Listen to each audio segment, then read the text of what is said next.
Hi പ്രിയമുള്ള സുഹൃത്തുക്കളെ, ചിലർ വിചാരിച്ചിരിക്കുന്നത് എതിർ ശബ്ദങ്ങളെ ഇല്ലായ്മ ചെയ്യാൻ പല മാർഗങ്ങളും അവർ സ്വീകരിക്കും. ഇല്ലാ കഥകൾ പടച്ചുവിടുക, ഭീഷണിപ്പെടുത്തുക, കോലവിളി, തെറിവിളി, തന്തയ്ക്ക് വിളി, കണ്ടാൽ കണ്ടെത്തിയെടുത്ത് വെച്ച് അവരെ നമ്മൾ അങ്ങനെ ചെയ്യും ഇങ്ങനെ ചെയ്യും, സംവാദ വെല്ലുവിളി, ഇങ്ങനെ എതിർ ശബ്ദങ്ങളെ ഭയപ്പെടുത്തി ഇല്ലാതാക്കാൻ ശ്രമിക്കുന്നവർക്കുള്ള ശിക്ഷയായിരുന്നു പോപ്പുലർ ഫ്രണ്ടിന് ലഭിച്ചത്. അവര് തീവ്രമായിട്ടുള്ള മതപ്രഭാഷണങ്ങൾ നടത്തി മറ്റുള്ളവരെ ഭീഷണിപ്പെടുത്തുക, ഭയപ്പെടുത്തി നിശബ്ദരാക്കുക എന്ന ആശയം വിജയിച്ചില്ലെന്ന് മാത്രമല്ല, അത് 8 നിലയിൽ പൊട്ടുകയും ചെയ്തു. അങ്ങനെ നമ്മൾ മാന്യമായി ഏത് വിഷയത്തെ സംബന്ധിച്ച് നമുക്ക് ചർച്ച ചെയ്യാൻ പറ്റും. മാന്യതയുള്ളവരോട് മാത്രം, എല്ലാവരോടും പറ്റില്ല. അക്രമം കൊണ്ടും ഒരാളെ ഇല്ലാതാക്കുന്നതിന് വേണ്ടിയുമാണ് ശ്രമിക്കുന്നതെങ്കിൽ പൂർവാധികം ശക്തിയോടുകൂടി അത് ഉയർന്നു വരും. വധഭീഷണി ഉണ്ടെങ്കിലും ബംഗ്ലാദേശ് ഭരണകൂടം ജയിലിലടച്ച ഹിന്ദു ആചാര്യൻ ചിന്മയ് കൃഷ്ണദാസിന് വേണ്ടി പോരാടുമെന്നാണ് പ്രമുഖ ബംഗ്ലാദേശി അഭിഭാഷകൻ രബീന്ദ്ര ഘോഷ് പറഞ്ഞത്. അദ്ദേഹം മുമ്പ് വന്നതാണ് ചിന്മയ് കൃഷ്ണദാസിന്റെ കേസ് വാദിക്കുന്നതിന് വേണ്ടി. അദ്ദേഹത്തെ ഒരാൾക്കൂട്ടം അല്ലാഹു അക്ബർ വിളിച്ച് അടിച്ച് ഇല്ലാതാക്കി അദ്ദേഹം ICUലായിരുന്നു. അങ്ങനെ ഒരാളെ അങ്ങ് ഇല്ലാതാക്കുക എന്ന് വെച്ചാൽ അത് എളുപ്പമുള്ള സംഗതിയല്ല. ഒരാളെ നിശബ്ദനാക്കാനും ഇല്ലാതാക്കാനും ശ്രമിക്കുമ്പോൾ 1000 ആളുകൾ ചിന്മയ് കൃഷ്ണദാസിന് വേണ്ടി ഉയർത്തെഴുന്നേൽക്കും. അത് തന്നെയാണ് ബംഗ്ലാദേശ് കണ്ടത്. അവരുടെ ഹിന്ദു ആചാര്യനാണ്. ജനങ്ങൾക്ക് ഒരുപാട് സേവനങ്ങൾ ചെയ്തു. തിരുവനന്തപുരം RCCയിൽ അടക്കം വർഷങ്ങളായിട്ട് ഭക്ഷണം കൊടുത്തുകൊണ്ടിരിക്കുന്ന സംഘടനയാണ് ചിന്മയ് കൃഷ്ണദാസിന്റെ സംഘടന. അവര് കൃഷ്ണഭക്തരാണ്. ബംഗ്ലാദേശിൽ തന്നെ ഭക്ഷണം കിട്ടാത്ത അനേകായിരങ്ങൾക്ക് ഇപ്പോൾ ഭക്ഷണം കിട്ടാത്ത ഒരു സാഹചര്യമുണ്ട്. അവർ അക്രമത്തിന് മുതിരുന്നവരല്ല. അവര് അക്രമരഹിതമായിട്ട് പ്രാർത്ഥനയിൽ മാത്രം പോകുന്നവരാണ്. അവരുടെ ആചാര്യനെ ജയിലിലടച്ചു. ആചാര്യന് വേണ്ടിയിട്ട് വാദിക്കാൻ വന്ന ആളെ അടിച്ചവശനാക്കി ICUലാക്കി. എന്നിട്ട് പോലും ഒരു പ്രകോപന മുദ്രാവാക്യവുമായി പ്രതിഷേധവുമായിട്ട് അവരിറങ്ങി തിരിച്ചിട്ടില്ല. അവരെപ്പോഴും ജനങ്ങളോട് ആഹ്വാനം ചെയ്യുന്നത് പ്രാർത്ഥിക്കാൻ മാത്രമാണ്. അതാണ്, അവർക്ക് ഹിംസ വശമില്ല. ഹിന്ദുക്കൾക്ക് നേരെയുള്ള അതിക്രമങ്ങൾക്കെതിരെയും പീഡിപ്പിക്കപ്പെടുന്ന ന്യൂനപക്ഷ സമുദായത്തെ ഒന്നിപ്പിക്കുകയും ചെയ്തതുകൊണ്ടാണ് ബംഗ്ലാദേശിലെ ഇടക്കാല സർക്കാർ ചിന്മയ് കൃഷ്ണദാസിനെ ലക്ഷ്യമിടുന്നത് എന്ന് ഈ ആചാര്യന്റെ അഭിഭാഷകനായ രബീന്ദ്ര ഘോഷ് പറഞ്ഞു. അടിച്ചമർത്തപ്പെടുന്ന ഹിന്ദു സമൂഹങ്ങൾക്ക് വേണ്ടി സംസാരിച്ചു പോയി, അവർക്ക് വേണ്ടി ശബ്ദിച്ചു പോയി. ശബ്ദിക്കാൻ പാടില്ല. ബംഗ്ലാദേശ് ഇസ്ലാമിക രാജ്യമാണ്. ഭരണഘടനയിൽ നിന്ന് മതേതരത്വം എടുത്തു മാറ്റി. മുജീബ് റഹ്മാൻ അവരുടെ രാഷ്ട്രപിതാവാണ്. കറൻസിയിൽ നിന്നും അദ്ദേഹത്തിന്റെ ഫോട്ടോ എടുത്തു മാറ്റി.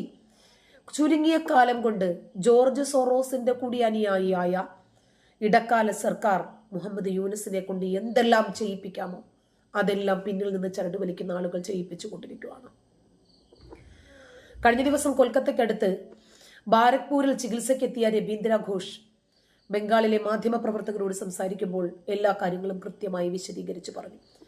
ചിന്മയ് കൃഷ്ണദാസിനെ പ്രതിനിധീകരിക്കാൻ തീരുമാനിച്ചതിന് ശേഷം വധഭീഷണി നേരിടുന്നുണ്ടെന്നും അദ്ദേഹം പറഞ്ഞു. എന്നാൽ നീതിക്കും ന്യൂനപക്ഷ അവകാശങ്ങൾക്കും വേണ്ടി പോരാടുമെന്ന് പ്രതിജ്ഞ എടുത്തിരിക്കുകയാണ് താൻ.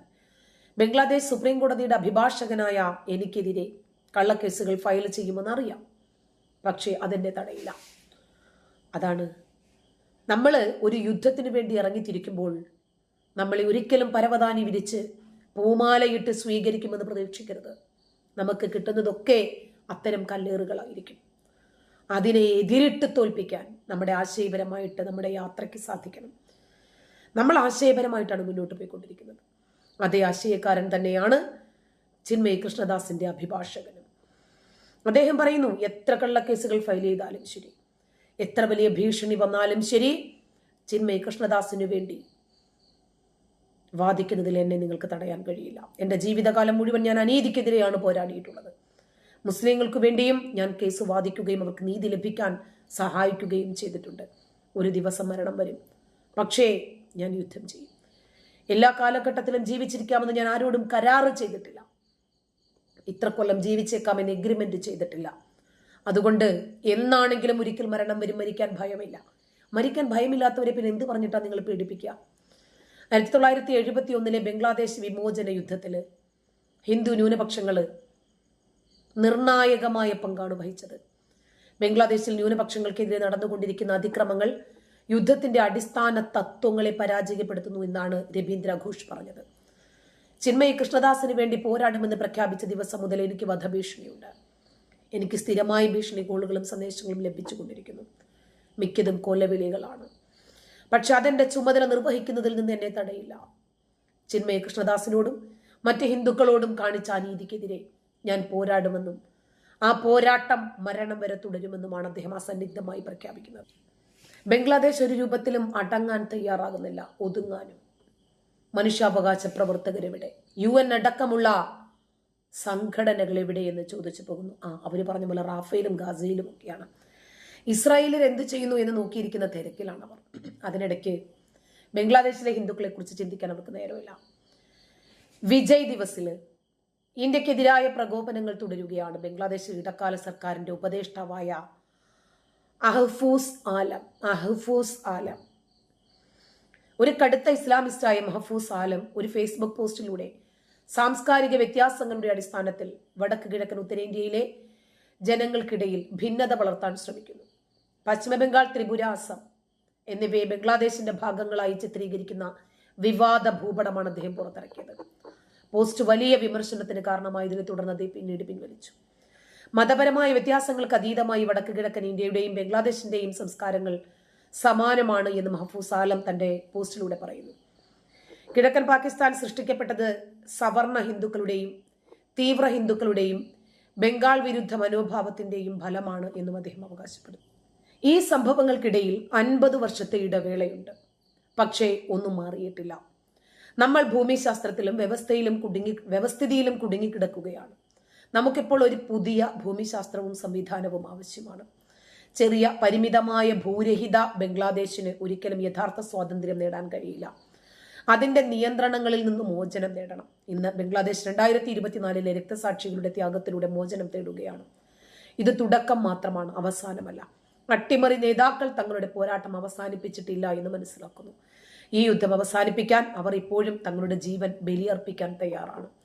നമ്മുടെ രക്തസാക്ഷിത്വം ആത്യന്തിക വിജയത്തിനും വിമോചനത്തിനും വേഗം നൽകട്ടെ.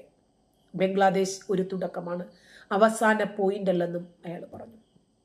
ഇത് പരസ്പരം വീണ്ടും 2 രാജ്യങ്ങളെ തമ്മിലടിപ്പിക്കാനും ഒരു യുദ്ധസമാനമായ സാഹചര്യങ്ങളിലേക്ക് കൊണ്ടുപോകാനും ഒരുപാട് നിരപരാധികളുടെ ജീവനും ജീവിതവും അപഹരിക്കാനും മാത്രമേ ഉപകരിക്കൂ. 2 രാജ്യം തമ്മിൽ അല്ലെങ്കിൽ തന്നെ അസ്വാരസ്യങ്ങളുണ്ടായ രാജ്യങ്ങളാണ്. അതിൻ്റെ ഇടയിൽ പ്രശ്നങ്ങൾ പെരുപ്പിച്ച് കാണിക്കുക എന്നതായിരുന്നില്ല ഒരു മുഖ്യ ഉപദേഷ്ടാവ് ചെയ്യേണ്ടിയിരുന്നത്. അസമും ഉത്തർപ്രദേശും ഒക്കെ പിടിക്കുക എന്ന ലക്ഷ്യം തന്നെയല്ലേ ഇയാൾ പുറത്തുവിട്ട ഭൂപടത്തിലൂടെ മനസ്സിലാക്കുന്നത്. ത്രിപുരയും അസം, പശ്ചിമ ബംഗാൾ ഇതിനെയൊക്കെ പിടിച്ച് ബംഗ്ലാദേശിന്റെ ഭാഗമാക്കി മാറ്റുക എന്നതുകൊണ്ട് ഉദ്ദേശിക്കുന്നത് എന്താ? ഇന്ത്യയുമായിട്ടൊരു യുദ്ധം വേണമെന്ന് തന്നെയല്ലേ. ഇന്ത്യയെ വീണ്ടും വീണ്ടും പ്രകോപിപ്പിക്കുക എന്നത് തന്നെയല്ലേ ഇവരുടെ ലക്ഷ്യം. ഇന്ത്യ കൃത്യമായി കാര്യം മനസ്സിലാക്കിയിട്ടുണ്ട്. നന്ദി.